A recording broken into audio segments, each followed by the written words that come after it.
বন্ধুরা কেমন আছেন সবাই? আশা করি অবশ্যই ভালো আছেন। তো বন্ধুরা, একটা দেওয়ানি মামলা যখন আমরা করি কতদিন সময় লাগবে আমরা নিজেও জানি না। অনেকেই প্রশ্ন করেন যে ভাই, খতিয়ান সংশোধন, দলিল বাতিল মামলা করব কতদিন সময় লাগবে? তা আসলে একটা সিভিল লিটিগেশন বা দেওয়ানি মামলার স্তরগুলো যদি আমরা একটু বুঝি তাহলে আমরা বুঝবো যে কতদিন সময় লাগে, অথবা এই দেওয়ানি মামলায় যে 10, 20, 15 বছর লেগে যায়, কেন লেগে যায় সেটাও আমরা নিজেরাই বুঝতে পারবো। আজকের এই ভিডিওটা আপনি যদি একজন layman, common man, basic man, mango পিপলও হয়ে থাকেন তারপর আপনার কাজে আসবে, কারণ আপনি বিচার ব্যবস্থা সম্পর্কে একটা স্বচ্ছ ধারণা থাকবে। আপনার বিরুদ্ধে কেউ মামলা করলে অথবা আপনি মামলা করলে বুঝতে পারবেন কতদিন সময় লাগবে। পাশাপাশি যারা অ্যাজ এ অ্যাডভোকেট নিজেকে বার কাউন্সিলে এনরোল করতে চান, এদের জন্য সিপিসির ওয়ার্ডারটা খুবই গুরুত্বপূর্ণ।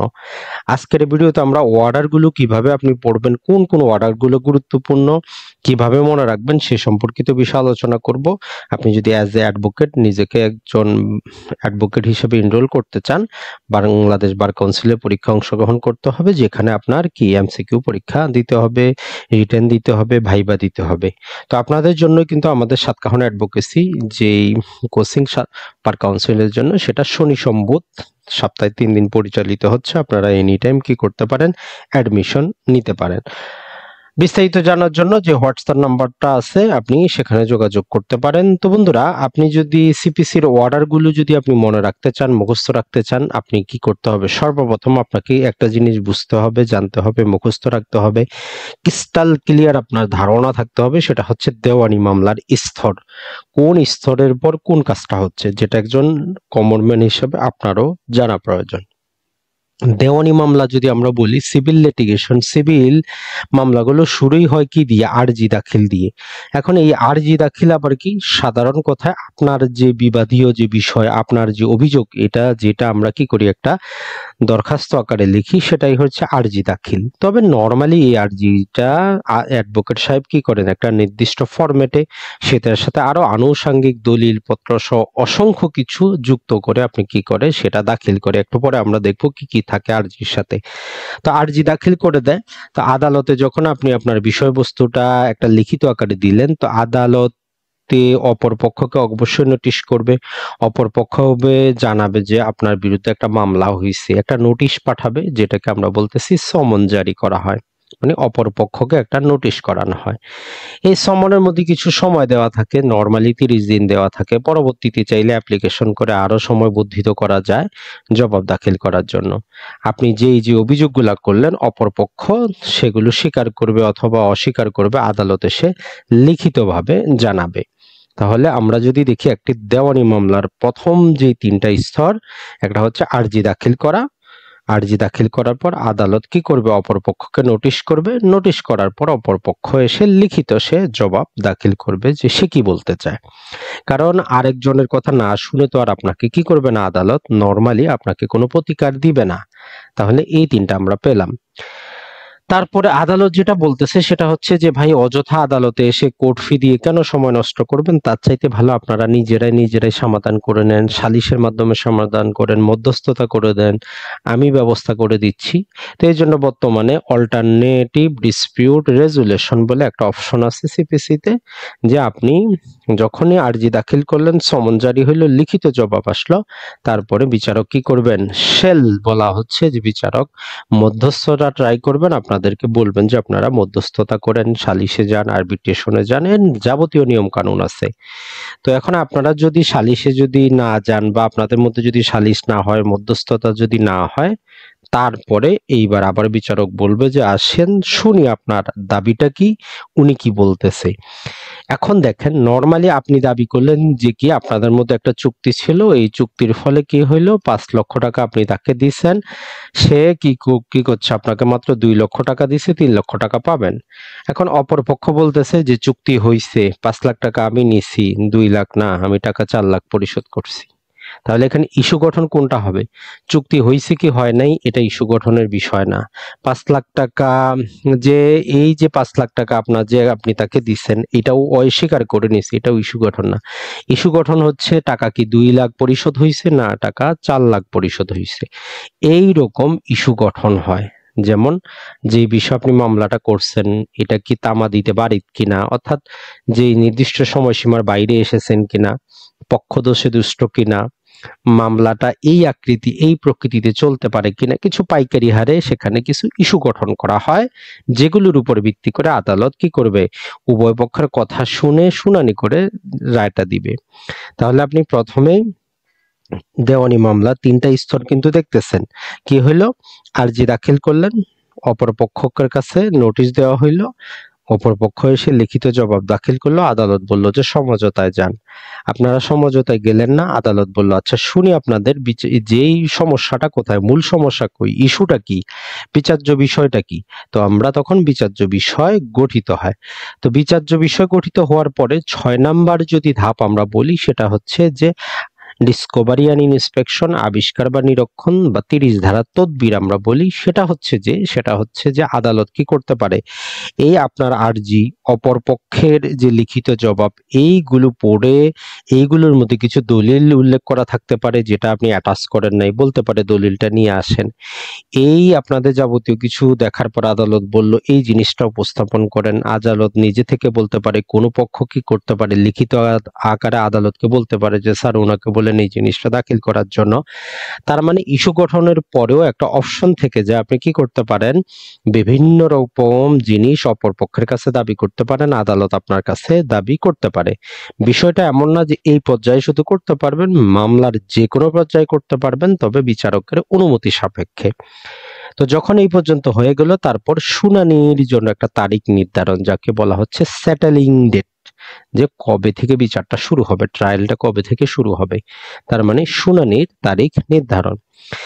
এখন তারিখ নির্ধারণের পর কি হইল, চূড়ান্ত শুনানি, যেটাকে আমরা সংক্ষেপে বলি পিএস বা প্রিএম্পটরি হিয়ারিং।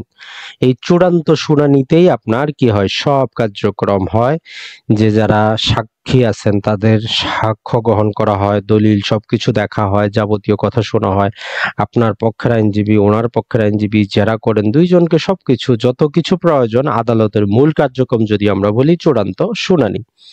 কিছু কিছু ক্ষেত্রে অধিকতর চূড়ান্ত শুনানি এপিএস বলে অপশন থাকতে পারে, এটা মামলার উপর নির্ভর করে। সেটা হচ্ছে যে চূড়ান্ত শুনানি শেষ হয়ে যাওয়ার পরেও দেখা যায় অপরপক্ষ আবেদন করে এমন কিছু ডকুমেন্ট নিয়ে আসলো যেটার উপর আবার শুনানি করা প্রয়োজন, তখন এই স্তরটা আসতে পারে, নরমালি আসে না। তো তারপর দেখেন আর্গুমেন্ট বা যুক্তি তর্ক। আপনার আইনজীবী যে এই এত সমস্ত দলিল সাক্ষী উপস্থাপন করলো, অপরপক্ষ উপস্থাপন করলো, এখন ফাইনালি একটা সামারি করে দিবে। আপনার পক্ষের আইনজীবী সে দাবি করবে কেন বাদী কেন প্রতিকার পাবে, বিবাদী বলবে যে বাদী প্রতিকার পাবে না, কেন পাবে না, সংক্ষেপে আদালতের কাছে তুলে ধরবে। তো উভয় পক্ষের সবকিছু শোনার পর আদালত যেই ইস্যুগুলো গঠন করেছিল সেগুলো কি করবে, আদালত তখন 1 বাই 1 সেটেল করবে, যে তামাদিতে বাড়িত কিনা, জি না বাড়িত না, এই আকারে এই প্রকারে চলতে পারে কিনা, জি চলতে পারে, বাদী প্রতিকার পাইতে কিনা পারে। তো এই কাজের জন্য সে সাক্ষীগুলো নানা প্রকার গ্রাউন্ড, সেখানে কে কি বললো না বললো, টোটাল কিছু কিন্তু জাজমেন্ট বা রায়ের মধ্যে সে ইস্যুগুলা সেটল করবে। তো করার পরে তখন আদালতের কাজ হচ্ছে ডিক্রি প্রদান করা, যে সেটেল করার পর দেখা যাক যে এখন বাদীকে সে কি প্রতিকার দিচ্ছে। সম্পত্তি তার, যে তাকে সম্পত্তির মালিক হিসাবে ডিক্লেয়ার করা হইলো।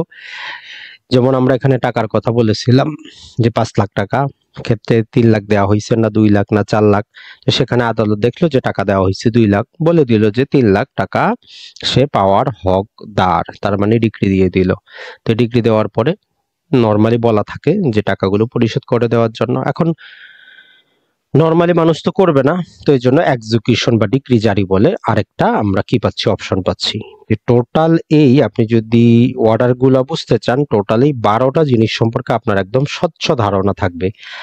আর আপনি একজন লেম্যানের ভাষায় দেওয়ানি মামলা কেন এত দেরি হয় সেটা বুঝেন আপনি যখন আরজি দাখিল করলেন, সমন জারি হইতে অনেক সময় লাগে, অপরপক্ষ লিখিত জবাব দাখিল করবে বলে সে অনেকবার সময় নেয়, এডিআর এর নানা প্রকার ছল চাতুরামি বা করব বলে সেখানে অনেকদিন সময় কেটে যায়, বা এডিআর করতে গিয়ে এডিআর হয় না, ইস্যু গঠন করার অতটা সময় প্রয়োজন হয় না, ডিসকভারি আবিষ্কারের প্রয়োজন হয় না, শুনানি তারিখ নির্ধারণ দ্রুতই হয়ে যায়। চূড়ান্ত শুনানি নরমাল হচ্ছে যে 120 দিনে কি করবে আদালত, চূড়ান্ত শুনানি 120 দিনের মধ্যে যাবতীয় কাজগুলো করবে। তো এই ক্ষেত্রে এগুলো কর্মদিবস হিসাব করা হয়। এটা ছাড়া নানা প্রকার অ্যাডজর্নমেন্ট বা মুলতবি আসে, বিচারকের বদলি হয়ে যায়, বিচারক থাকেন না, আদালত বন্ধ থাকে, পরবর্তী ডেট আসে, এইরকম করতে করতে কি হয়, আপনার মামলাগুলো অনেক দেরি হয়ে যায়। এটা ছাড়া যুক্তিতর্ক যদি ফাইনাল হয়ে যায়, রায় এবং ডিক্রি, এটার জন্য অতটা সময়ের কিন্তু প্রয়োজন হয় না। আর ডিক্রি জারি আপনাকে পৃথক করে করাতে হয় অ্যাপ্লিকেশন দিয়ে, সেটার জন্য সময়ের প্রয়োজন। তো টোটাল এতগুলো স্তর যদি আপনাকে অতিক্রম করতে হয়, আপনি নিজেই ধরে নেন যে একটা দলিল সংশোধন, খতিয়ান সংশোধনের মামলার কতদিন সময় লাগবে।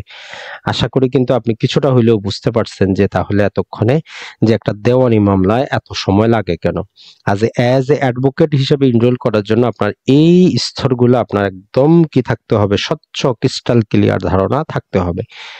এখন আপনি যদি আমরা যদি একটা দেখি, সেটা হচ্ছে যে একটা দেওয়ানি মামলায় আরজির সাথে কি কি জিনিসগুলো দাখিল করা হয়। আপনার আইনজীবী আপনার কাছ থেকে যে টাকা পয়সাটা নেন প্রথম মামলার সময়, কেন নেন এত টাকা পয়সা? একজন পারিশ্রমিক হিসাবে বা অ্যাজ অ্যাডভোকেট আপনি যখন একজন মক্কেলের জন্য একটা মামলা আরজি প্রস্তুত করবেন, কি কি জিনিসগুলো আপনি সেখানে করতে হয়।